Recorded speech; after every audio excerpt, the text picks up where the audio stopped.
C'est le début d'une nouvelle ère en astronomie.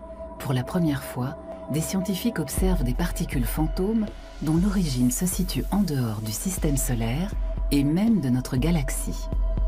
Leur source est située à des millions d'années-lumière, là où des étoiles explosent et où des trous noirs supermassifs absorbent la matière cosmique, tels de gigantesques tourbillons. Ces particules, ce sont les neutrinos, les plus fréquentes et les plus mystérieuses des particules élémentaires. Chaque seconde, 100 000 milliards d'entre elles traversent notre corps à une vitesse proche de celle de la lumière, sans que nous nous en apercevions. Elles se déplacent librement à travers l'univers, car elles peuvent tout traverser.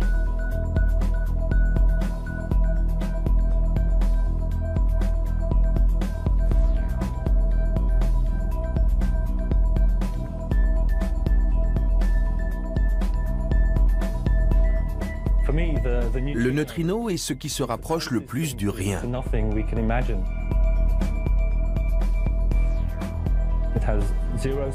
Il n'a pas de taille, ni de charge, sa masse est presque nulle, et il n'interagit que très faiblement avec la matière. Mais pourtant, le neutrino n'est pas rien. Il pourrait même être la clé de l'univers. Pour les astrophysiciens, l'univers est un gigantesque laboratoire, encore largement inexploré. La matière dont sont constituées les étoiles, les planètes, les nuages de gaz cosmique et l'homme ne représente que 5% du cosmos. Les 95% restants demeurent un mystère que les yeux humains seuls sont inaptes à percer. S'ils veulent comprendre les phénomènes extrêmes à l'œuvre dans le cosmos, les physiciens doivent pouvoir compter sur des instruments autrement plus sophistiqués. Si les théories abondent, les données restent très insuffisantes. Ce ne sont pas n'importe quels neutrinos, mais des neutrinos de haute énergie, porteurs d'un message. Ce sont des messagers. Ils portent la signature des objets qui les ont générés en libérant des quantités d'énergie formidables, bien plus importantes que celles émises par le Soleil. Nous observons par exemple des neutrinos issus des processus de destruction de la matière noire. Les neutrinos pourraient nous éclairer sur la nature de la matière noire.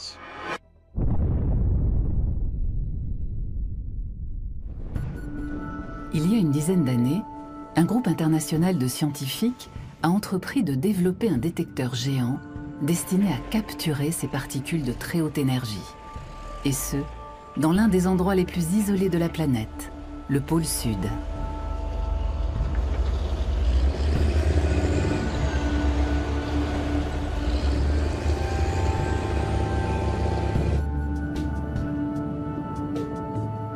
Dans les profondeurs de la glace, les scientifiques recherchent des flashs lumineux issus des très rares interactions des neutrinos avec la matière. À partir d'une station de forage mobile, l'équipe a creusé dans la calotte antarctique de nombreux puits de plusieurs kilomètres de profondeur. La glace pure et épaisse offre au détecteur d'1 kilomètre cube de volume un espace suffisant et des conditions idéales. Une perforatrice à injection d'eau chaude, entraînée par son propre poids dans la neige fondue, trace un chemin dans la glace cristalline. La couche supérieure est constituée d'une masse neigeuse. La transformation de cristaux de neige gracile en glace compacte et transparente s'effectue au fur et à mesure que les couches s'accumulent sur plusieurs milliers d'années. Le névé, masse de neige durcie, constitue l'étape intermédiaire. La pression exercée par la neige située au-dessus finit par chasser l'air du névé, qui devient de plus en plus compact et dense, jusqu'à se transformer en glace ayant évacué tout air.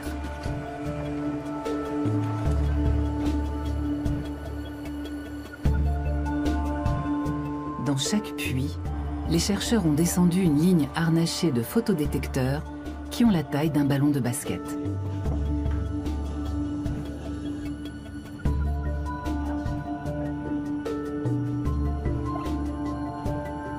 Le puits, creusé jusqu'à 2500 mètres de profondeur, gèle et se referme en un seul jour.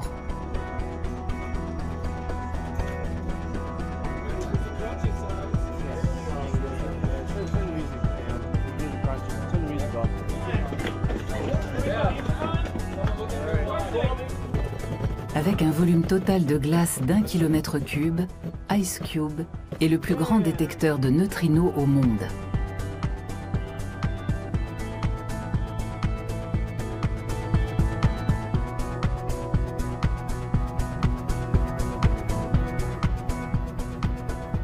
Enfouis dans les profondeurs obscures de la glace, des milliers de photodétecteurs ultrasensibles guettent des traces lumineuses, aussi ténues que longues, résultat de la collision entre un neutrino et un atome de glace. En 2013, les scientifiques d'IceCube ont observé ces fameux signaux lumineux pour la première fois.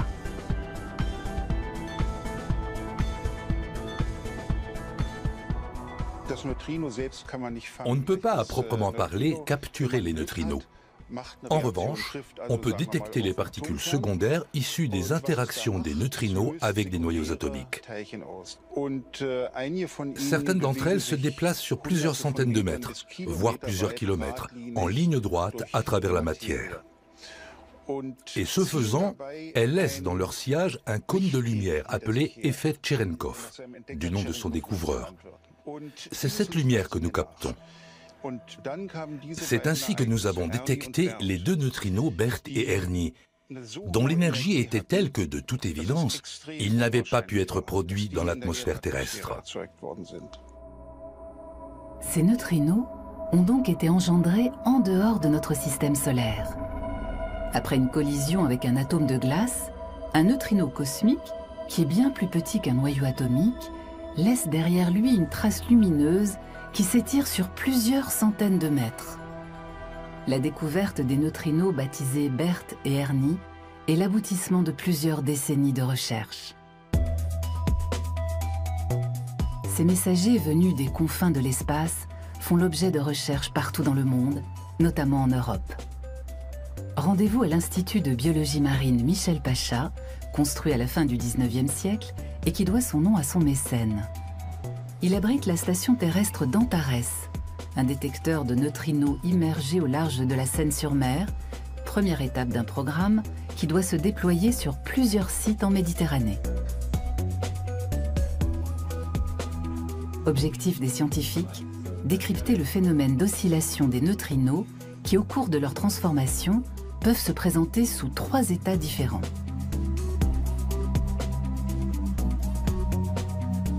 Le petit prototype du télescope sous-marin Antares traque les minuscules traînées lumineuses caractéristiques du passage de neutrinos.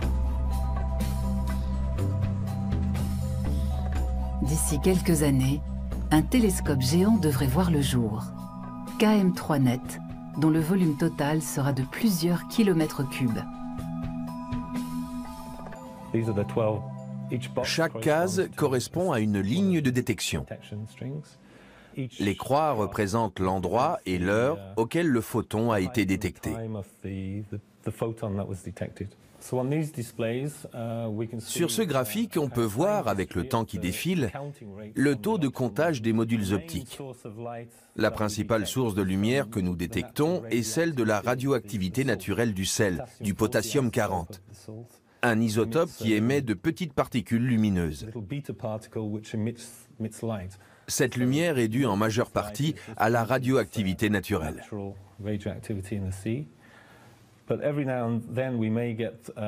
De temps en temps, on observe une fluctuation, un pic, qui correspond à une activité de bioluminescence. Certains organismes marins sont capables d'émettre leur propre lumière par bioluminescence. Si l'un d'eux s'approche du télescope, voire le percute, et provoque un petit accident, il émettra un flash lumineux.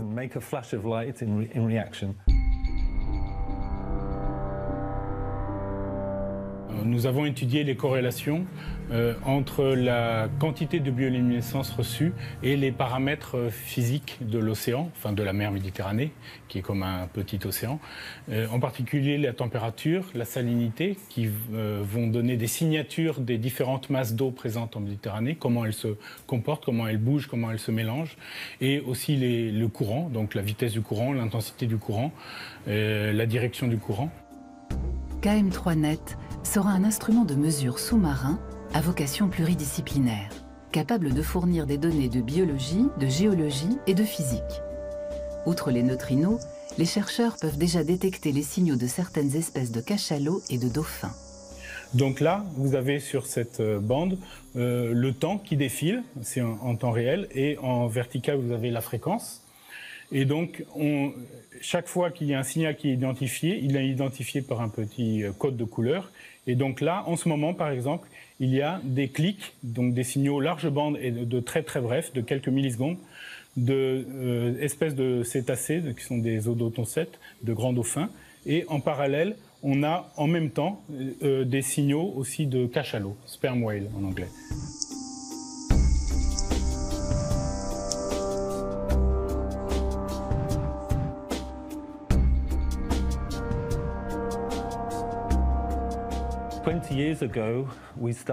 Le développement du télescope Antares remonte à 20 ans. Nous avons mis du temps à construire des infrastructures sous-marines adaptées à une telle profondeur. Antares est doté de 12 lignes de détection. Le projet que nous poursuivons actuellement, KM3Net, en comprendra plusieurs centaines. Cela augmentera sensiblement les chances de détecter des neutrinos sans qu'il y ait d'ambiguïté sur leur origine cosmique. Ces neutrinos nous entourent en permanence. Si nous ignorons leur provenance, nous savons en revanche que leur énergie est 1000 fois plus élevée que celle des particules qui se trouvent dans le plus grand accélérateur de particules du monde, le LHC de Genève. La source de neutrinos la plus banale, c'est nous-mêmes. Notre corps contient du potassium. Parmi ces isotopes, il y a le potassium 40. Or, la désintégration bêta du potassium 40 s'accompagne d'une émission de neutrinos. Notre corps en émet 4 à 5 000 par seconde. Mais les neutrinos les plus importants pour nous sont les neutrinos solaires, dont on a déjà démontré l'existence. Il faut savoir que chaque ongle est traversé à chaque seconde par 60 milliards de neutrinos solaires. Peu importe que l'on soit face au Soleil, qu'on lui tourne le dos ou qu'on se trouve au fin fond d'une caverne, 60 milliards de neutrinos. En son centre, le Soleil brûle de l'hydrogène à 15 millions de degrés Celsius. Outre des particules de lumière, ou photons, ce processus produit des neutrinos. La lumière visible pour l'homme met des centaines de milliers d'années à sortir du noyau solaire très dense. Les neutrinos, en revanche, parviennent à se dégager aussitôt. 8 minutes après leur apparition, ils arrivent sur Terre. Mais ce sont des neutrinos de basse énergie. Nous cherchons des neutrinos issus de processus tout autres, qui sont non pas issus de réactions nucléaires, mais de réactions d'accélération. La version cosmique, en somme, de l'accélérateur de particules de Genève, en beaucoup plus énergétique. Nous espérons que les neutrinos nous fourniront des informations impossibles à obtenir par d'autres moyens. Les neutrinos forment une petite partie des rayons cosmiques qui bombardent en permanence l'atmosphère terrestre. Ces rayons sont connus depuis une centaine d'années, mais où et comment ces particules apparaissent, nul ne le sait. Une certitude, il s'agit d'un rayonnement de particules de haute énergie, composées principalement de protons et de noyaux atomiques. Les particules chargées sont déviées par les champs magnétiques cosmiques. Elles font des méandres dans l'espace. C'est-à-dire qu'elles peuvent venir d'ici et au terme de leur trajectoire arriver sur Terre par le côté opposé. D'où l'impossibilité de déterminer la direction dont elles proviennent. Nous avons donc besoin de particules neutres qui ne sont pas déviées. Les neutrinos sont la solution idéale. Premièrement, ils sont neutres. Deuxièmement, ils proviennent d'objets denses, compacts, dont la lumière ne sort pas. Et ils peuvent se propager à travers des couches de poussière dans l'univers sans interagir. KM3Net devrait voir le jour en Méditerranée dans les années qui viennent.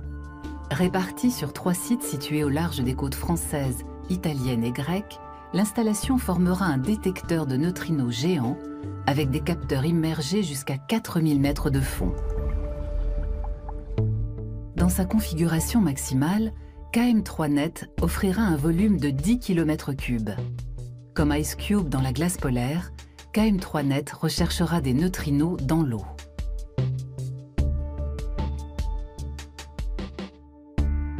Mais la mer n'est pas la glace, et les difficultés de conception et de construction y sont d'un tout autre ordre.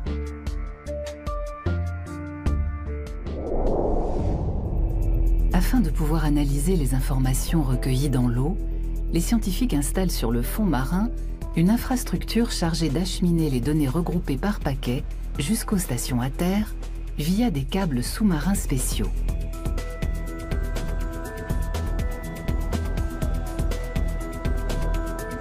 À l'aide d'un engin baptisé Worm, les ingénieurs procèdent à l'ensouillage. De l'eau de mer sous pression est pulvérisée de manière à évacuer les sédiments et à creuser une tranchée sur une couche rocheuse dure. C'est sur cette base stable et solide que le plongeur dépose le câble sous-marin et le recouvre aussitôt de vase et de calcaire coquillé afin de le protéger.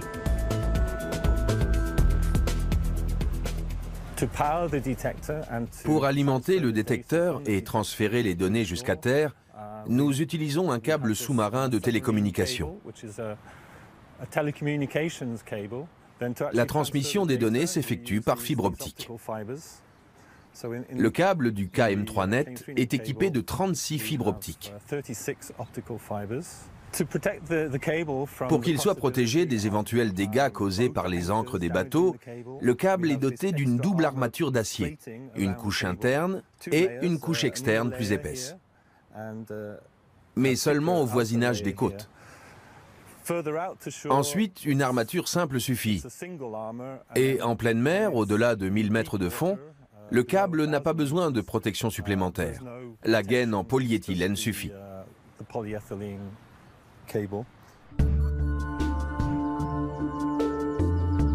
Zeuthen, au sud de Berlin, est une référence en matière de recherche sur les neutrinos. Le site abrite le synchrotron à électrons allemand DAISY.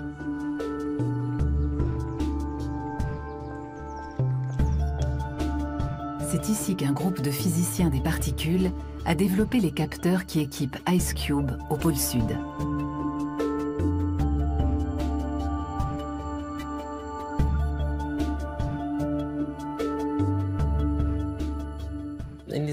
Cette enveloppe en verre contient un tube photomultiplicateur et vient s'insérer comme ça dans le module.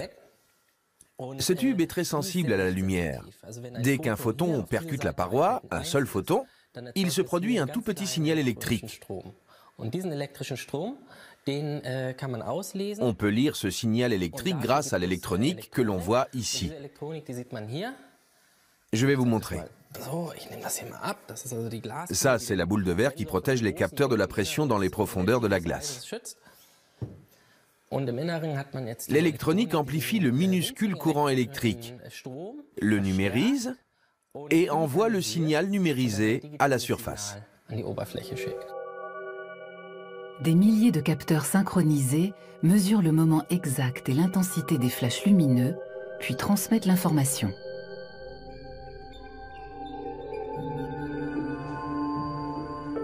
Dans ce laboratoire, les chercheurs travaillent déjà à la prochaine génération de photocapteurs, plus abordables, plus simples et plus efficaces. Parmi les pistes, acheminer la lumière Cherenkov via des tubes enrobés. Objectif, trouver la fameuse lumière ultraviolette. Le post-doctorant Jacob van Zanten se prépare à sa première mission dans le pôle Sud. La première condition, c'est d'être en très bonne santé. Un examen médical complet est requis. Une fois qu'on a reçu le feu vert pour partir, on se rend d'abord en Nouvelle-Zélande, à Christchurch, dans le sud de l'île. On reste quelques jours sur place, jusqu'à ce que les conditions météo soient bonnes. Le vol jusqu'aux côtes antarctiques dure 8 heures. Il peut y avoir quelques jours d'attente avant de prendre un vol pour le pôle Sud qui dure 1 heure et demie. Je travaille depuis longtemps sur Ice Cube, mais je ne suis encore jamais allé sur le terrain. Je suis d'autant plus content que je vais là où peu de gens ont eu la chance d'aller.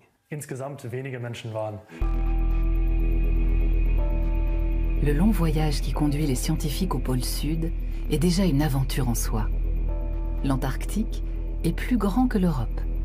Sa superficie englobe la Terre, l'Inland 6 et les grandes barrières de glace. 98% de la région sont recouverts de glace et de neige. L'été, la glace fond et le continent perd 3 millions de kilomètres carrés, soit 1/6 de sa superficie. Avec une altitude élevée, des températures extrêmement basses et des précipitations rares, l'Antarctique est la région la plus aride au monde, un véritable désert de glace.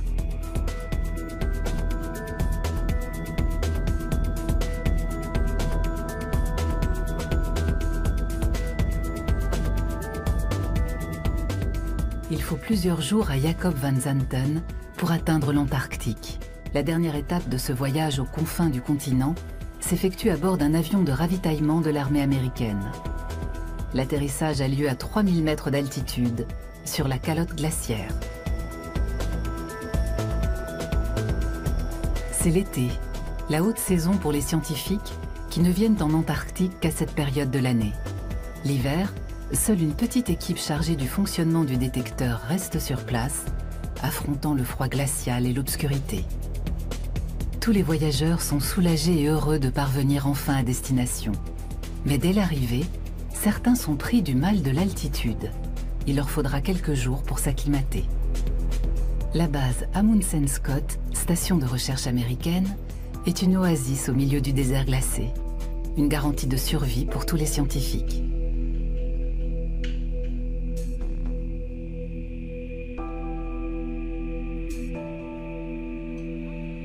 La station peut accueillir plusieurs centaines de personnes.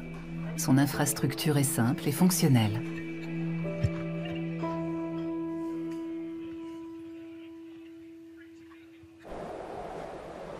Amundsen et Scott, les découvreurs du pôle Sud il y a plus d'un siècle, seraient bien étonnés de trouver un tel niveau de confort et de technologie dans un des hauts lieux de l'astrophysique. Dans la glace, Ice Cube guette les signaux lumineux cosmiques. Ice Cube traque les neutrinos qui ont traversé la Terre et sont arrivés par l'hémisphère nord. Charge au détecteur de KM3net en Méditerranée de repérer les neutrinos arrivés par l'hémisphère sud. Seuls les neutrinos peuvent ainsi voler à travers la Terre. Catane, en Sicile. Les profondeurs de la Méditerranée, par plus de 5000 mètres de fond, sont un lieu de recherche idéal. Au large de l'île italienne, un groupe de chercheurs européens veut ancrer sur le fond marin le premier élément du détecteur de neutrinos.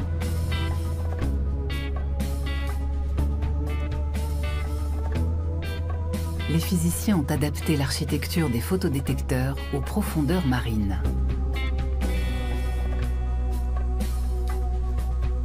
Pression de l'eau, salinité et courant sont autant de défis pour les chercheurs qui doivent protéger une électronique sensible tout en garantissant à chaque instant les mesures les plus précises.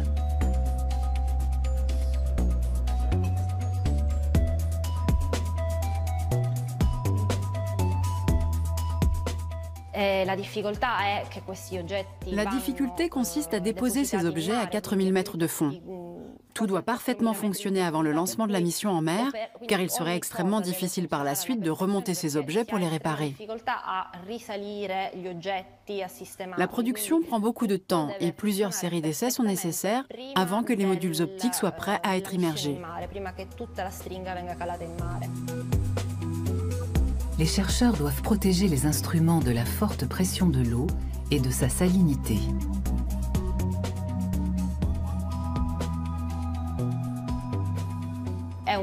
La physique des neutrinos astrophysiques est une branche absolument nouvelle, totalement innovante.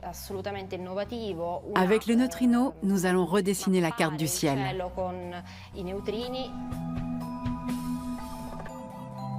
Les physiciennes enregistrent les capteurs pour pouvoir plus tard affecter précisément les données reçues.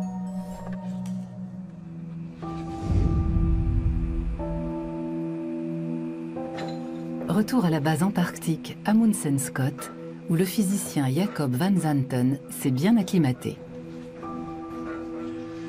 C'est à pied qu'il se rend au détecteur de neutrinos Ice Cube.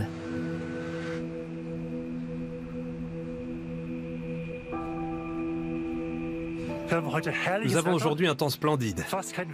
Presque pas de vent, moins 30 degrés, un soleil radieux. La station est à environ 500 mètres derrière moi. Il me reste 500 mètres à parcourir jusqu'au laboratoire d'IceCube, où je vais vérifier comment va notre détecteur.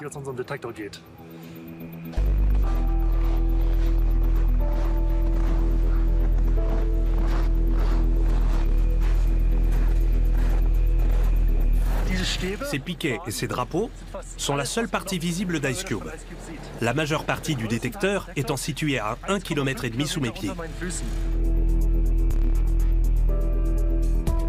IceCube est un télescope à neutrinos de tous les superlatifs. Un gigantesque glaçon high-tech. Enfoui à 2500 mètres de profondeur dans la glace éternelle du pôle sud, le détecteur est dans l'obscurité totale. Ici, la glace est extrêmement pure. La lumière peut traverser IceCube sans être déviée. Les yeux du télescope sont à l'affût d'infimes flashs. 5200 photodétecteurs guettent les sillages lumineux laissés par les particules qui peuvent atteindre plusieurs centaines de mètres.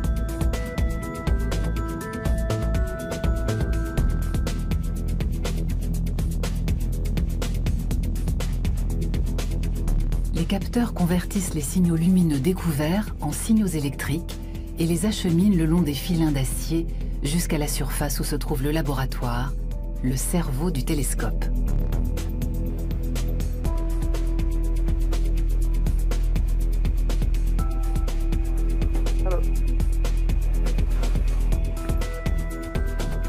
Le laboratoire est déjà doté d'un premier centre de calcul. Il enregistre les données captées dans la glace, les filtre grossièrement, puis les transfère aux instituts de recherche partenaires dans le monde entier. C'est ici que convergent les données des 5000 et quelques photodétecteurs, ici aussi que le télescope est piloté et alimenté en énergie. Des kilomètres de câbles et une armée d'ordinateurs.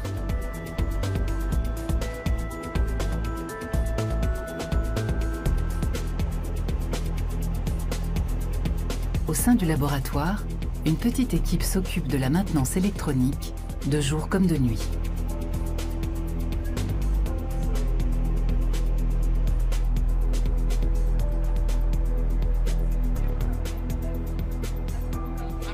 Je suis chargée de la maintenance du détecteur.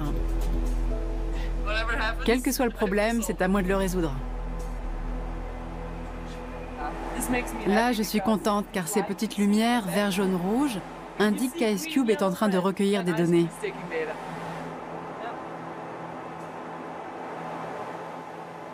C'est beau, non? Très photogénique. Je prends beaucoup de photos des câbles et du reste. Pour entretenir le détecteur, quelques scientifiques restent sur place pendant la saison hivernale. Il fait alors moins 70 degrés et la nuit est permanente. Le soleil demeure sous l'horizon et seule la lune est visible.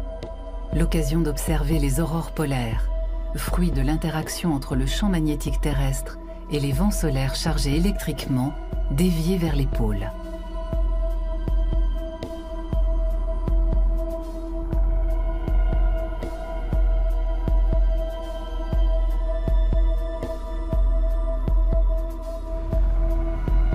Toute une autre atmosphère durant l'été austral, alors que l'hiver règne en Europe. Pendant de longs mois, le soleil ne se couche plus. L'astre demeure visible, toujours à même distance de l'horizon. La journée offre 24 heures de clarté, le rythme jour-nuit est aboli, s'orienter grâce à la position du soleil est impossible. Le jour polaire semble être sans fin.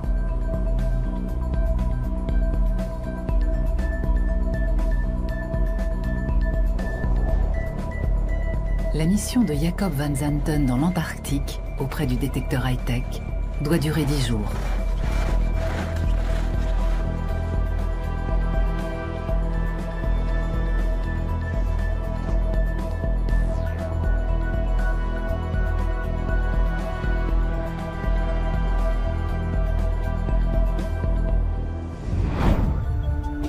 Le site de Daisy, le synchrotron à électrons allemand, près de Berlin.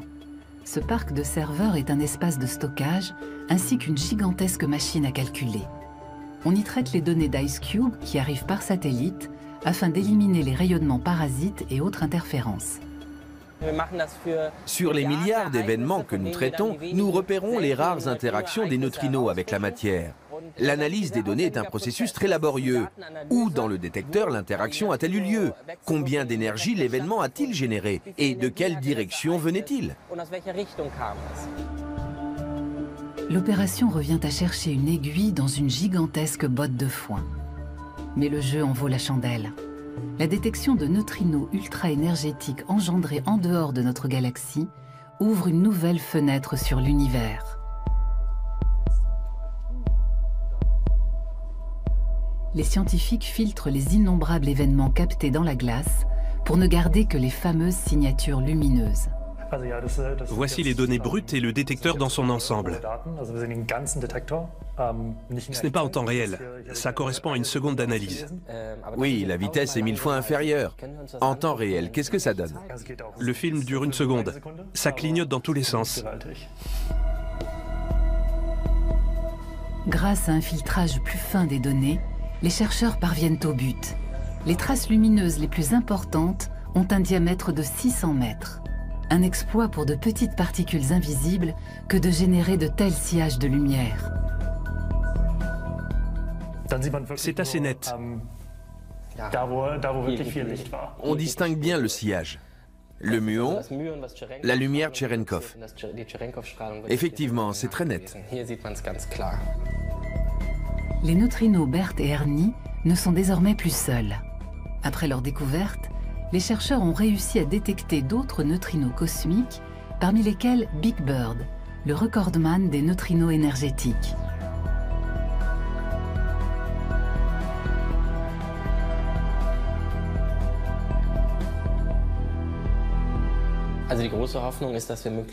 Notre grand espoir est de pouvoir identifier le plus vite possible les sources des neutrinos ultra-énergétiques. Comment les rayons cosmiques sont-ils produits?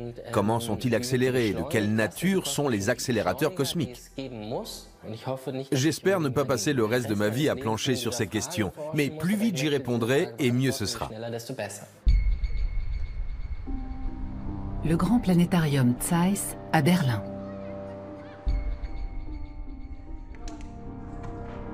En août 2016, l'un des plus grands planétariums d'Europe s'apprête à réouvrir après 2 ans de travaux de modernisation. Tim Florian Horn, son directeur, est fasciné par les neutrinos extragalactiques. Présenté sous la voûte, un film d'animation sur les neutrinos est l'un de ses projets.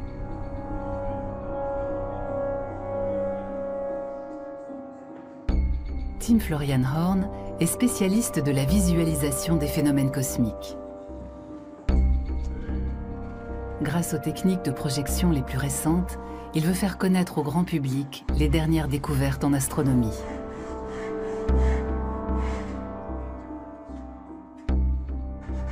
Il définit le planétarium comme un théâtre moderne de la science.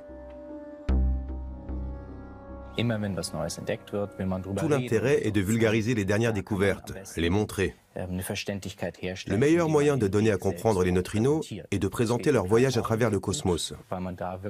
La voûte du planétarium est très bien adaptée pour ça, dans la mesure où elle fournit au public les ordres de grandeur de l'univers.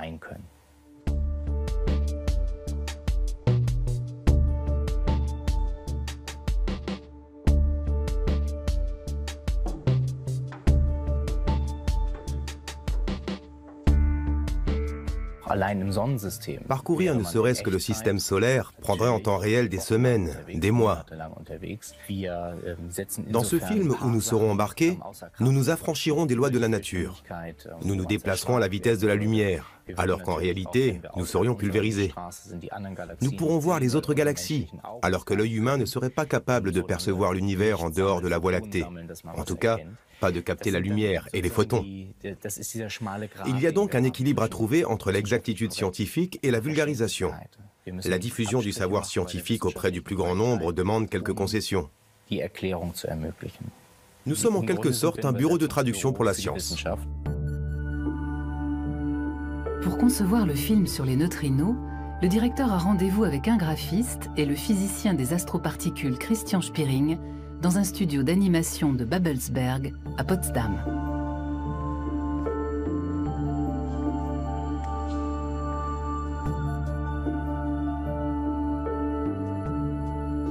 Le trio veut reconstituer sur grand écran le voyage d'un neutrino cosmique. Objectif, donner à voir et à comprendre auprès d'un large public cette petite particule insaisissable. Aucun des trois ne sait à quoi ressemble un neutrino.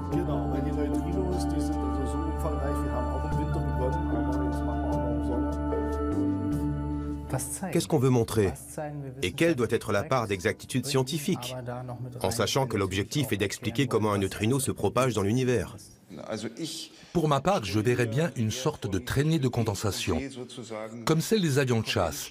Mais j'ai du mal à imaginer l'avion de chasse en lui-même.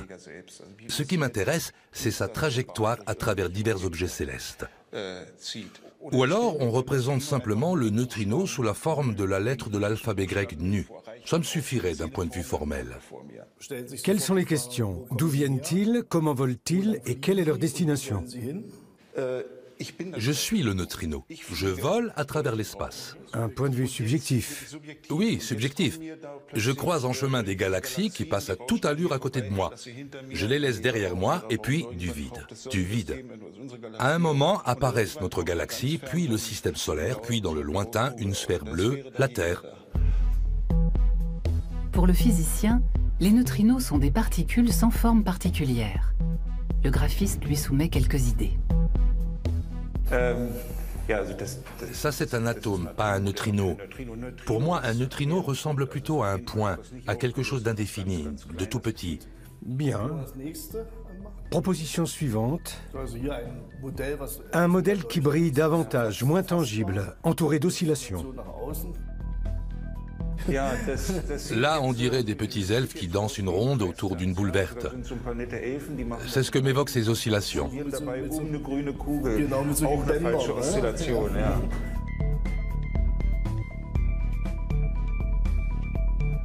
Sinon, autre piste intéressante, une image floue. Non, on va penser à des éruptions solaires. Le problème est que certaines représentations sont déjà ancrées dans l'imaginaire. Tout à fait. Moi, ça m'évoque une scène de Star Trek, ce genre de lumière vacillante. C'est un neutrino excité. Oui, très excité. Par contre, j'aime bien la version avec la sphère aux contours bien délimités, comme une boule de billard. Si on ajoutait des bords un peu effilochés, estompés, ça soulignerait le côté particule fantôme. Seulement, je la rapetisserais un petit peu. Elle me paraît encore un peu trop grande par rapport à l'écran. Pas de problème. Oui, comme ça. Voyons voir ce que ça donne.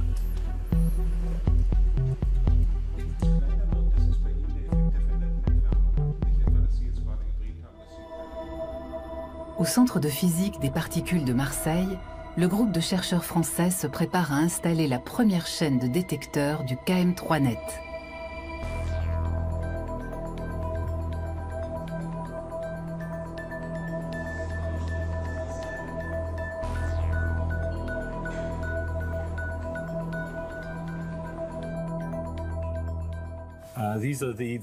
Voici les yeux du télescope. Les photomultiplicateurs sont très sensibles à la lumière. Ils peuvent détecter un seul photon. En comparaison, l'œil humain a besoin d'environ 7 photons pour percevoir quelque chose. Ces instruments sont donc beaucoup plus sensibles que l'œil humain. Nous avons besoin de mesurer la position d'arrivée du photon sur le détecteur au centimètre près. Mais évidemment, au fond de la mer, avec les courants marins, tout a tendance à bouger légèrement. L'intérieur du module optique contient donc des compas très précis qui mesurent la rotation de la sphère et son inclinaison dans les diverses directions. La collision dans le détecteur d'un neutrino avec un noyau atomique produit un muon. Le muon émet de la lumière et active les capteurs le long de sa trajectoire. Les chercheurs peuvent, à partir de l'angle de cette trajectoire, déterminer le point de départ dans le ciel du neutrino incident. La quantité de lumière que nous détectons dans le télescope dépend de l'énergie du neutrino. Si un neutrino de basse énergie interagit, il n'y aura pas beaucoup de lumière. Tandis que s'il s'agit d'un neutrino de très haute énergie, le détecteur va s'illuminer comme un sapin de Noël. KM3net sera un gigantesque détecteur sous-marin, le pendant d'IceCube pour l'hémisphère nord. Chaque ligne de détection de 700 mètres de long est dotée de 18 capteurs de la taille d'un ballon de basket.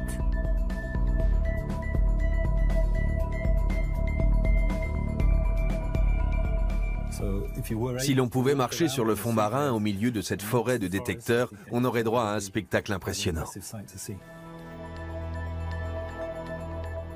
Le télescope n'est pas immobile. Il est entraîné par le courant marin. C'est pourquoi chaque capteur doit réévaluer continuellement sa position. Ainsi seulement, les chercheurs peuvent calculer la direction des neutrinos.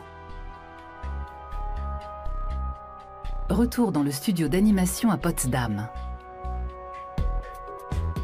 Tim Florian Horn, le directeur du planétarium de Berlin, a apporté un logiciel qui lui permet d'animer les régions de l'univers connues à ce jour. L'équipe essaie de reconstituer la trajectoire d'un neutrino de sa source dans les confins du cosmos jusqu'à la Terre.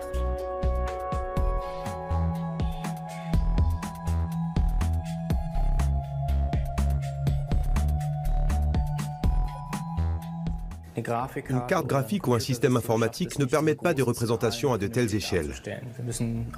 D'où la nécessité d'utiliser ce logiciel qui croise les systèmes de coordonnées. De cette façon, nous volons plus vite que la lumière. Ce serait bien, lorsque le neutrino traverse la matière, que ce soit un astéroïde ou la Terre, de zoomer au niveau atomique, pour qu'on voit le noyau au centre et les électrons autour. Qu'on se rende compte que l'atome est constitué essentiellement de vide, facilement traversé par le neutrino. La Terre entière se compose de vide. C'est ce qui la rend perméable aux neutrinos. La représentation au niveau atomique permet d'expliquer au public pourquoi le neutrino peut traverser tel un fantôme des planètes entières.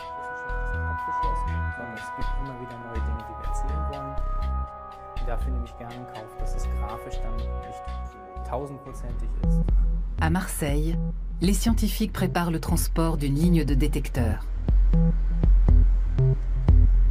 Alors là, ce qu'on a, c'est la structure qui sert à déployer les lignes de KM3net. Donc les lignes de KM3net dans la configuration opérationnelle sont des lignes qui s'étendent en verticale, en partant du fond sous-marin jusqu'à 800 mètres de haut pour la configuration haute énergie et 200 mètres de haut pour notre configuration ici en France. Mais avant de déployer, pour déployer cette structure en verticale, on enroule d'abord la ligne qui est une ligne souple. On enroule d'abord la ligne sur cette structure qui est sphérique. Chaque action est minutieusement planifiée et testée plusieurs fois. La ligne équipée de détecteurs est enroulée dans une grande structure sphérique. Pour l'alimentation et la fixation sur le fond marin, l'équipe a mis au point une encre spéciale.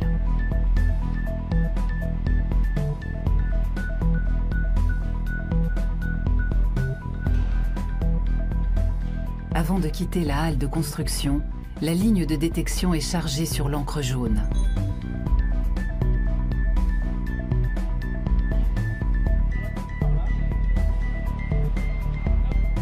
L'heure du départ est arrivée. L'encre et la structure de déploiement partent en camion jusqu'au navire de recherche. Celui-ci met le cap à 40 km au large des côtes méditerranéennes. Cette nuit, l'équipe doit déposer la première ligne de KM3net sur le plancher marin par 3500 mètres de fond.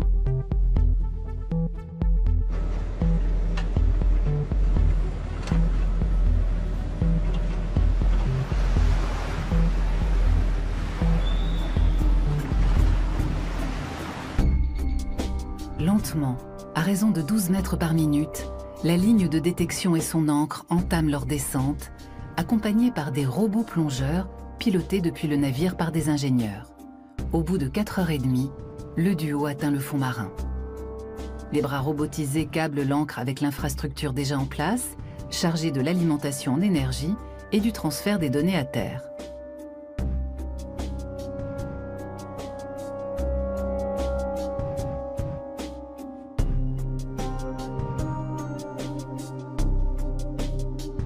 Puis, une bouée tire la structure de déploiement vers le haut. La ligne de détection quitte son encre métallique et, telle une pelote de laine, se déroule à la verticale, égrénant ses photodétecteurs selon une position prédéfinie.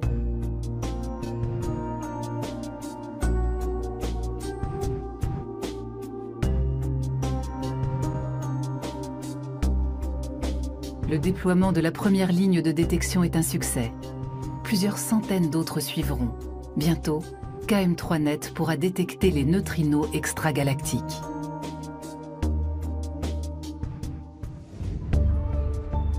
Soir d'avant-première au Planétarium de Berlin. Le directeur, le physicien et le graphiste s'apprêtent à découvrir le résultat de leur collaboration inédite. L'univers est pour la science un gigantesque laboratoire. Au programme, comprendre les accélérateurs de particules cosmiques, vérifier la validité des lois fondamentales de la physique, mais aussi explorer des régions où la gravité, la densité et la température sont extrêmement élevées, où des étoiles explosent, ou bien s'effondrent sur elles-mêmes et produisent des trous noirs. À l'écran, une explosion cosmique dans un gigantesque accélérateur de particules situé à des millions d'années-lumière. Un immense jet de particules émis par un trou noir supermassif au cœur d'une galaxie active. Ces jets peuvent parcourir plusieurs centaines de milliers d'années-lumière dans l'espace intergalactique. Ils accélèrent les particules cosmiques et produisent ainsi des neutrinos. Le neutrino se déplace à une vitesse légèrement inférieure à celle de la lumière. De charge électrique nulle et de masse presque nulle, il n'est ni freiné ni dévié de sa trajectoire par les autres particules. Ce passe-muraille peut ainsi tout traverser sans risque de collision. Les atomes, dont est aussi formé notre corps, sont composés à plus de 99,99% de vide. Entre le noyau atomique au centre et les électrons autour, il y a énormément d'espace pour le neutrino et rien d'autre qu'un champ électrique. Contrairement à la plupart des autres particules, le neutrino n'est sensible à aucune force électrique. Pour être arrêté dans sa course, il doit percuter directement un noyau d'atomes.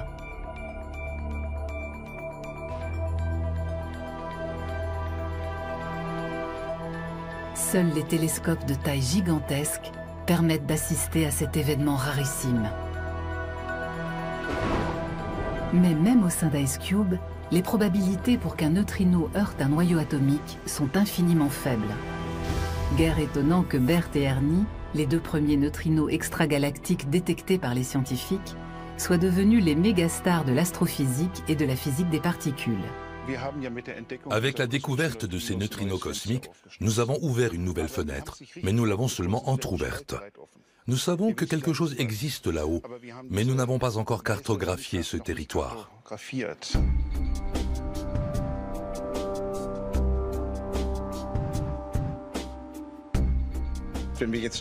Si nous arrivons à trouver d'autres particules de ce type et à remonter jusqu'à leur source, alors nous pourrons reconstituer le puzzle.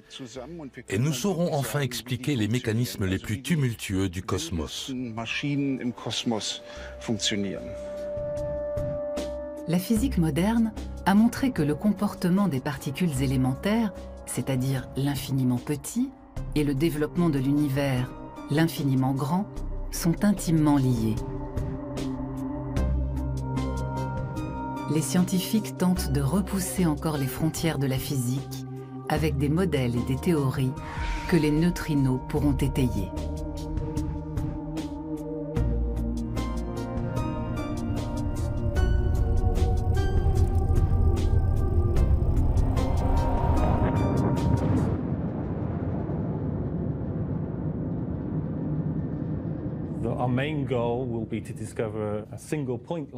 Notre objectif principal est de découvrir une source de neutrinos.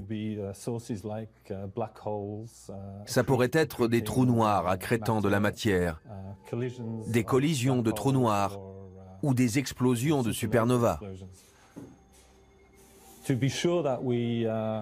Pour pouvoir confirmer cette source, nous avons besoin d'environ 10 neutrinos provenant de cette même source.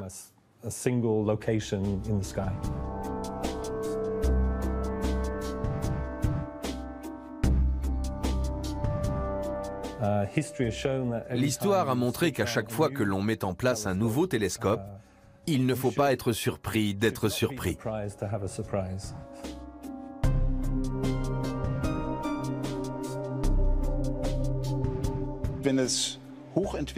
S'il existe dans le cosmos des civilisations hautement développées, peut-être n'ont-elles pas envie d'être écoutées par des civilisations moins développées telles que la nôtre. Elles pourraient utiliser pour communiquer non pas des ondes électromagnétiques, mais autre chose, par exemple des neutrinos. Vous imaginez les neutrinos, des signaux de Morse venus de civilisations extraterrestres.